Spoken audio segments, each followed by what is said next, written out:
Honda Click 125 Game Changer o kilala rin sa tawag na Honda Vario sa bansang Indonesia. Ito ang hari ng mga 125cc na motor sa Pilipinas. Pero ano nga ba ang ibig sabihin ng game changer?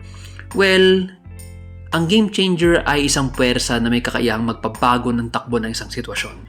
Well, sa tindi ng traffic dito sa Pilipinas, motor ang sagot para sa mas mabilis na biyahe, item or food delivery, pagpasok sa trabaho, motorista key.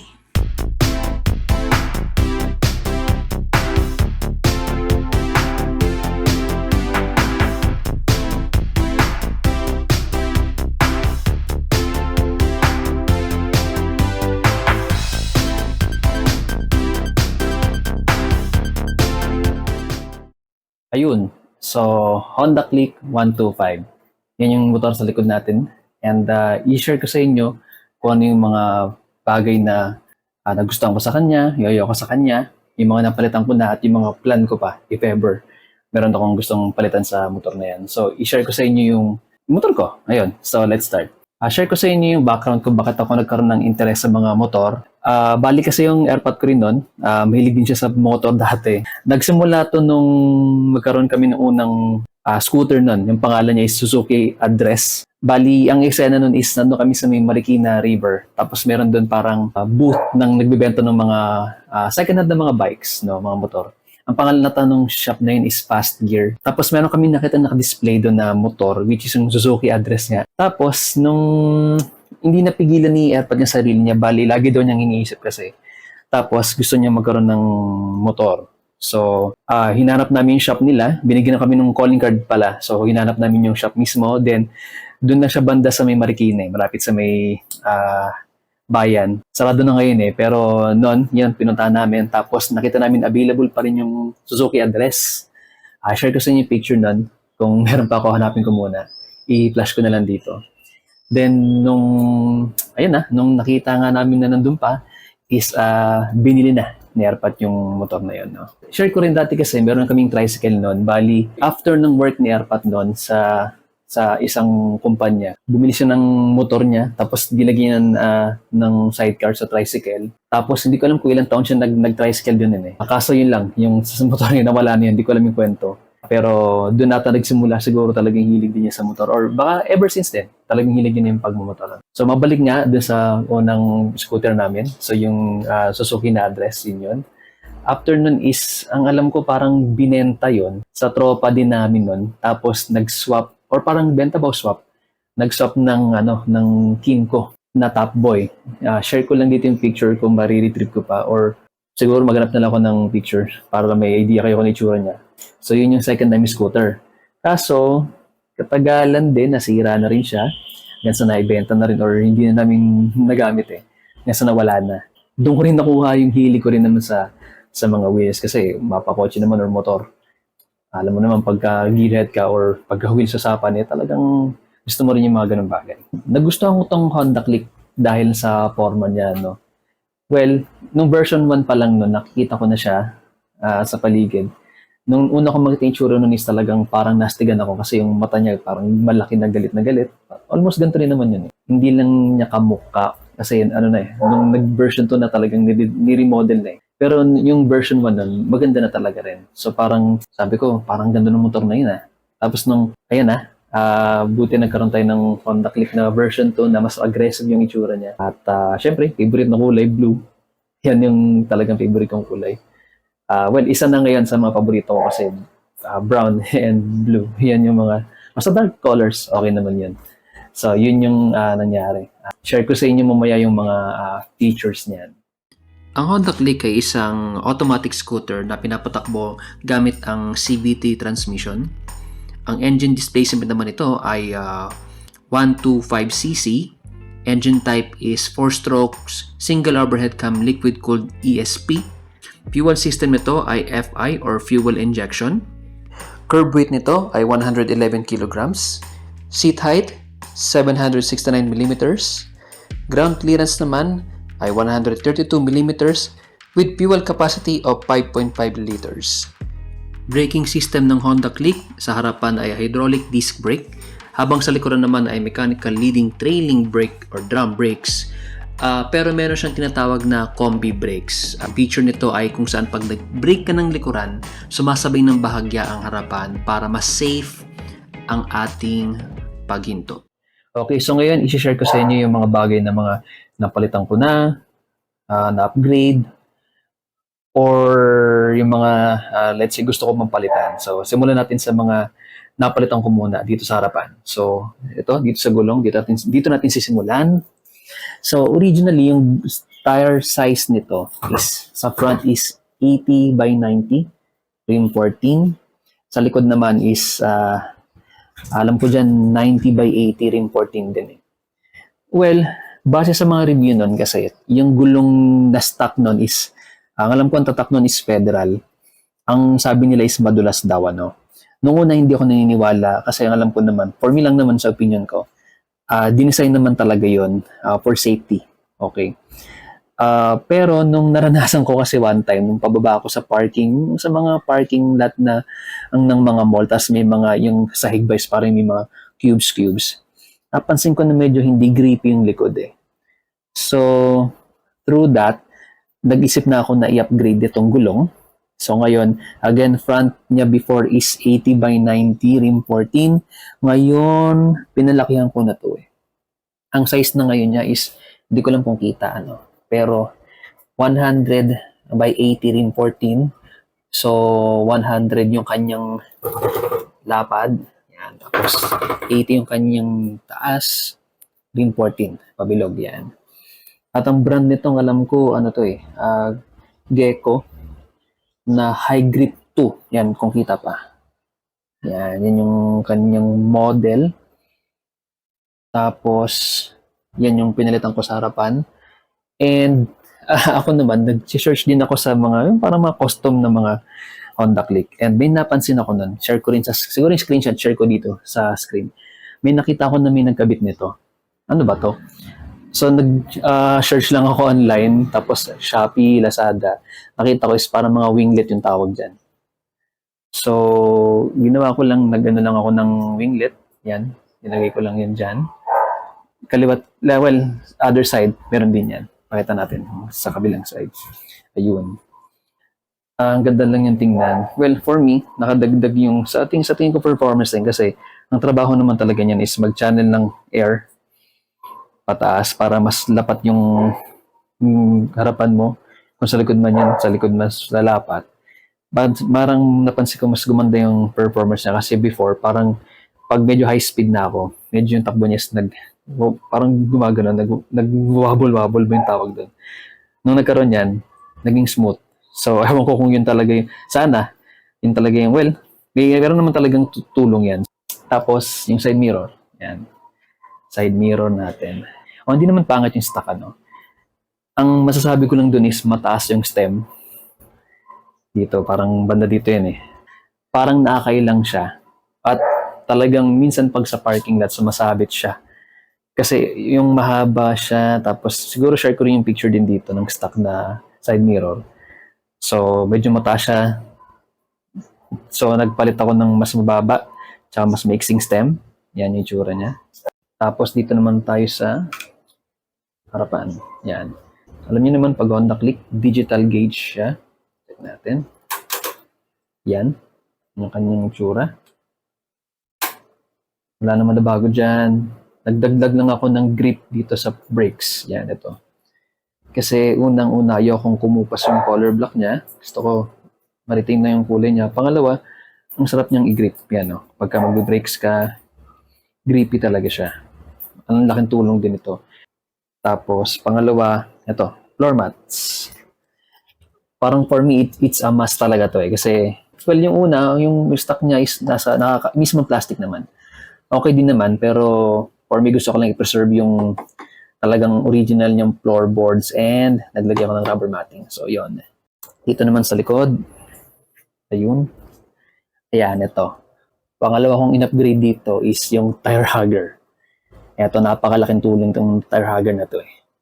Meron siyang default na tire hugger pero parang hanggang dito lang siya. Maiksi lang talaga. Mukhang parang pang mga big bike na yung dating niya.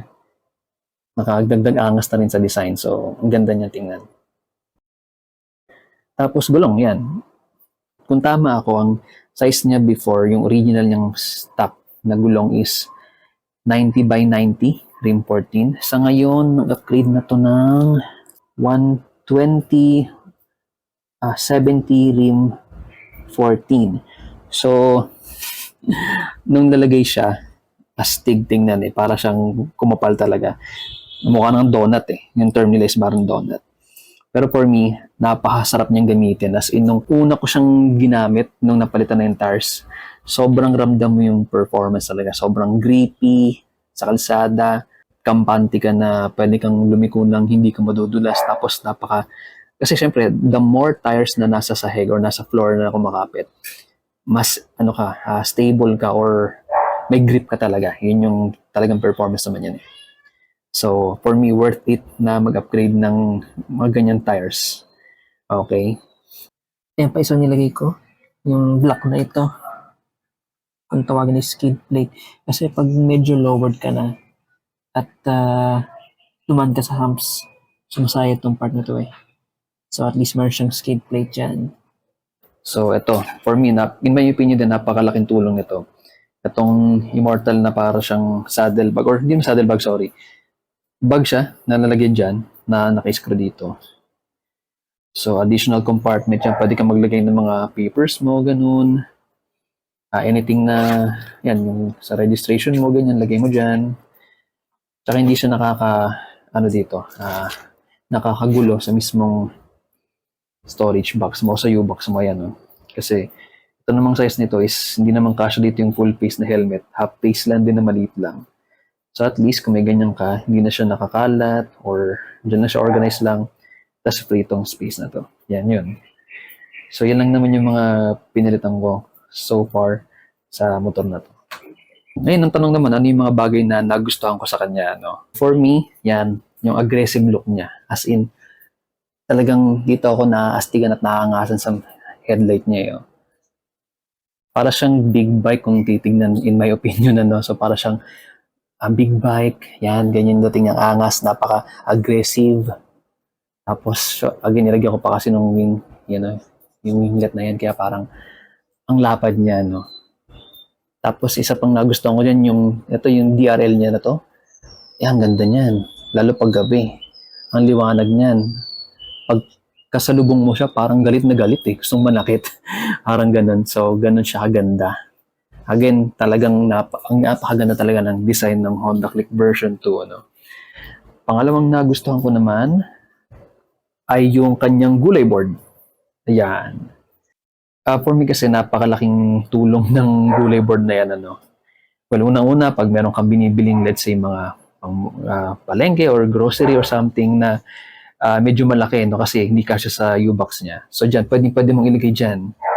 Again, garantisado na yan, na-try na namin mamalengke nun. Yung functionality nitong gulay board na yan, lagay mo lang yung gamit mo dyan, tapos may nakalagay sa loob ng U-box mo. Ay nako, ang dami ng madadala nito. Hindi ko kasi gusto yung parang mga U-box sa likod Hindi ako fan ng ganun. Gusto ko yung parang aggressive na stock look lang halos ng design niya. Ganyan. So, gulay board, yan. Isa sa mga nagustuhan ko dyan. Pangatlo, nagustuhan ko sa kanya is yung kanyang fuel consumption. Yan. Alam naman ng lahat na napakatipid nito kasi FI na to. So, doon pa lang talagang yung technology nito is talagang performance and tipid sa gasolina. Well, about sa consumption kasi, hindi ko naman talaga minomonitor yun. Kasi for me, ang iniisip ko lang naman is ginagamit mo yung sasakyan. So, normal lang na magpagas ka. Hindi na ako para sukatin kung ilang kilometers per liter kasi parang for me, pag iniisip ko yon, parang hindi ko na-enjoy yung drive or yung ride ko Basta for me, pagas ka lang, tapos gamitin mo ng maayos, ganun, tama lang. Pero idea siguro, 200 pesos na ito. Mula dito sa bahay, papunta sa office, balikan, siguro mga 1 week. Meron pa siyang sobra. So, ganun siya katipid. Check ko rin mamaya kung ilan yung mileage niya. Makikita naman kasi sa gauge na So, i-check natin mamaya kung ilan yung average consumption niya. Fuel consumption, sobrang the best. Isa pa sa mga nagustuhan ko sa kanya is yung kanyang mga ilaw. Lahat yan, harap, likod, taillight niya, signal light niya, LED lights na lahat yan. Isa pa sa mga nagustuhan ko sa kanya is yung kanyang ride. for me, kahit monoshock siya, komportable na siya eh. Hindi siya katulad ng mga maxi scooter na mukhang jet ski, tapos comfort yung ride. Again, yung design niya kasi is more on aggressive, parang sporty. So, pero for me, again, okay naman na yung ride niya. Comfortable naman. Hindi naman siya ganun katagtag, in my opinion. So, okay sa akin yung ano niya, kanyang ride. Okay siya. Isa pang nagustuhan ko sa kanya is yung kanyang engine. Yan. Well, alam naman natin, Honda Click 125, sikat na sikat yan sa Pilipinas. So for me, enough na yung power niya eh. Bigay na, well, sorry gagawin, mukhang magagaya ko yung video ng lalaki na nag-viral din nun about sa performance ng motor. Pero for me, sapat na yung lakas niya. Nandun yung, again, performance and tipid sa gas. Yun yung napakaganda niyan. Yung engine na yan, nangangas niyan. So, wala akong masabi na anything na negative dyan. All good talaga yan. Isa pa sa mga nagustuhan ko sa kanya is yung kanyang cooling system. Sa motor na 125cc, naka-liquid cool na yan. Ayan siya. Angas niyan. Again, sa class niya, maraming mga scooter ngayon na ang cc is 125, pero most of them is air-cooled. Pero siya, pareho sila nung 150 variant niya na naka-liquid cooled na. So, dun pa lang, tiwala ka na pang long rides, hindi siya mag-overheat. Pero syempre, maintenance pa rin naman ang kailangan. I-check nyo lagi yung kanyang water level. Hindi na siya makita rito, pero dito siya nakikita. Ayan, somewhere dito. Meron siya ngayon, oh. Yan. Meron siya diyang parang small window para ma-check yung kanyang water level. Ito kasi, meron na kasing tire hugger, kaya pwede mo lang tanggalin yan muna para makita at i-check yung level ng water. Pero alam ko pwede rin, well, pwede mo siyang lagyan ng tubig doon. Andito yung mismong cover ng coolant. Ito. So, ayan. Yan yung isa pa sa kinaganda niya, yung kanyang cooling system. Ito, lipat naman tayo dito. Gustong-gusto ko yung itsura ng kanyang muffler. Kaya hindi ko pinilitan to kasi una, ayoko ng maingay. Gusto ko rin, hanggat ma-restock lang din. And yung itsura niya, parang, for me, mukhang pang big bike kasi. Anytime na pag tinitingnan ko tong likod na to yan, tong part na to, para siyang big bike ang dating sa akin. Siguro pag tinanggal mo to, tawag nila sa mga big bike, tail tidy ba yun? Tinanggal mo yan, ayan o, angas niyang boy. Oh, parang big bike. Dito naman, ang gusto ko dito is yung kanyang, ayun, yung kanyang panel gauge, electronic na yan, paps, hindi na yan analog. So, andyan na makikita lahat ng kanyang mga information. So, pag titignan ninyo, yung kanyang total na tinakbo, yung speed niya, na actual, wala ng gasolina, konti na lang. May orasan dyan. Pag clinic nyo to select, makikita yung trip A, trip B. Ito yung kanyang average fuel consumption. So, parang lalabas niyan. Nakaka 42.8 kilometers per liter ako. Again, hindi ko masyadong tinecheck yan. Pero maganda na rin na meron kang nakikitang ganyan para at least aware ka kung paano na yung kanyang fuel consumption. And ito mahalaga, yung kanyang voltmeter. Built-in na rin. So, ma-check mo yung battery mo kung lobat na o hindi pa. Ang alam ko para ma-check mo kung lobat na yung battery mo is pag naka-turn off siya ganyan, dapat 12 yan, ganyan. Tapos pag ini-start mo na, dapat aakit siya ng 14. Ayan. So, ayun. Nag-14 siya kanina, tapos ngayon, nag-12.3. So, goods yung battery niyan. Yan yung maganda dyan. Tapos dito sa baba, ang gusto ko isa itong sabitan. Yan. Napakalaking tulong. Pag may mga gulay kang binili, isda, prutas, pwede mo lagay dyan. At may dalawang packets dito. Yan. Para sa mga items mo, phone mo, basahan, pwede mo lagay dyan. So, goods itong harapan na to. And syempre, overall, yung kanyang design. Talaga namang, pag sinabi mo ng Honda Click yan, ako, ang dami-daming bumili niyan kasi for me, design-wise, napakaangas talaga. As in, wala kang masabi. Pero ang dami kong masabi.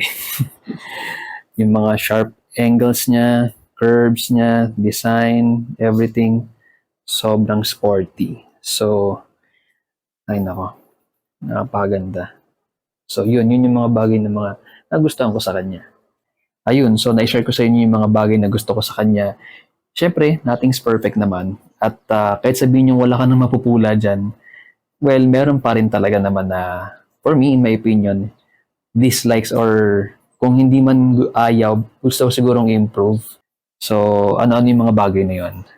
Wala namang masyado, no? Dito lang ako medyo ito lang yung isa sa mga ayaw ko eh. Yan. Nung time na hindi pa lumalabas yung version 3, kasi yung version 3, meron ng cover yan. Nung version 2 pa lang, nung time na yun, naghahanap ako sa online, sa mga Facebook, ganun, online, like Shopee or Lazada. Kung meron gumagawa ng cover niyan, anything na may fiberglass, ganun, kahit ako nag-isip na akong gumawa mismo ng design ng cover niyan, yung tipong ako gagawa ng fiberglass design, pero kasi nag-iisip ako kung paano siya gawin. Hanggang sa hindi ko na ginawa. Ayun. So, yun. Wala siyang cover. And pangalawa, again, kasi nandun sa version 3 lahat ng features na sana nandito rin nung time na siya yung available is wala siya nung, isa sa mga yun is wala siya nung charging port. Yan. Sa version 3 meron eh. So, ayun. Cover plus yung charging point nawawala sa version 2, nasa version 3. So yun yung bagay na gusto ko sanang improve or yung ayaw ko sa kanya. Dito sa harapan, yung bagay na ayaw ko sa kanya is itong gulong niya. Ayun. Kaya nga pinilitan natin yan eh kasi again, wala naman mali doon for me or wala namang mali doon sa stock niya na wheels kasi meron naman mga tao na stock lang yung gulong. Sinusulit lang nila, ganun. Pero for me kasi, ayun nga, mas gusto ko yung malalaking tires, malalapad, grippy. So, kaya in-upgrade natin yan. So, yun yung minodify natin sa kanya or binago natin. Lalo sa likod. So, ganun din. Yun yung ayaw ko sa kanya, kaya in-improve natin. Isa pa sa mga hindi ko nagustuhan dito sa Honda Click is yung kanyang headlights. Kasi pag gabi, pag nasa biyahe ka, kahit naka-hike ka na, mahina pa rin yung buga ng ilaw. Ano? Kaya makikita mo yung mga taong may mga Honda Click din is talagang ina-upgrade nila yung headlight na naglalagay sila ng mga additional na mga ilaw, ganun. Well, for me, katagalan parang masasanay ka na lang kasi ang sa akin naman kasi pag mag-drive ka naman sa lalo pag gabi, is kailangan mo mag-ingat, presence of mind, hindi mo kailangan magmadali.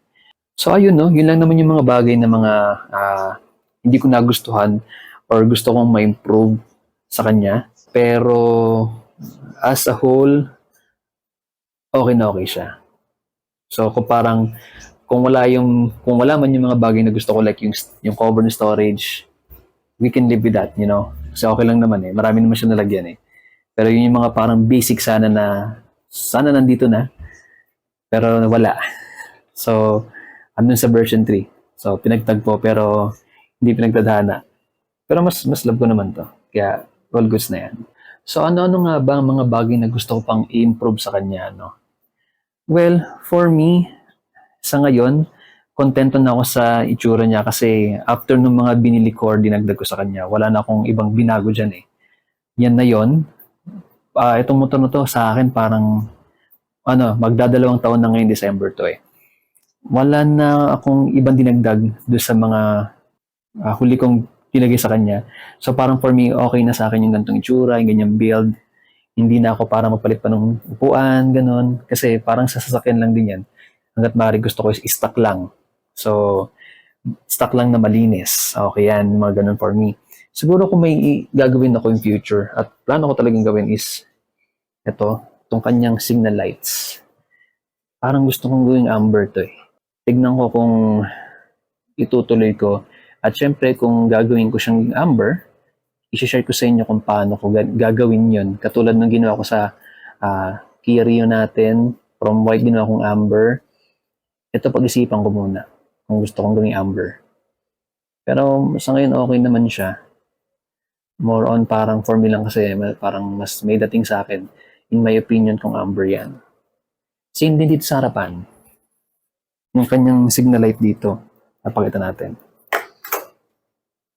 Yan. Yan. Amber naman yung ilaw niya pero parang gusto kong gawing amber to eh. Sa pagpatay yan, clear lang siya. Ayan, binuksan ko na rin lang, flex ko ng ilaw niya. Yung kanyang LED lights na DRL. And then, itong kanyang ilaw. Yan. By default, naka-low yan, ano. Hindi mo siya ma-off or mapapatay. By default, pag start mo, naka-on na rin yan. Pwede mo lang gawing high. Ipakita ko sa inyo. Yung kanyang control. Pag ito, yan. Dito yan. Naka-high beam, nakabukas parehas. Pero pag pinatay natin, dito pa rin yung switch niyan, dito. Yun. Yan siya.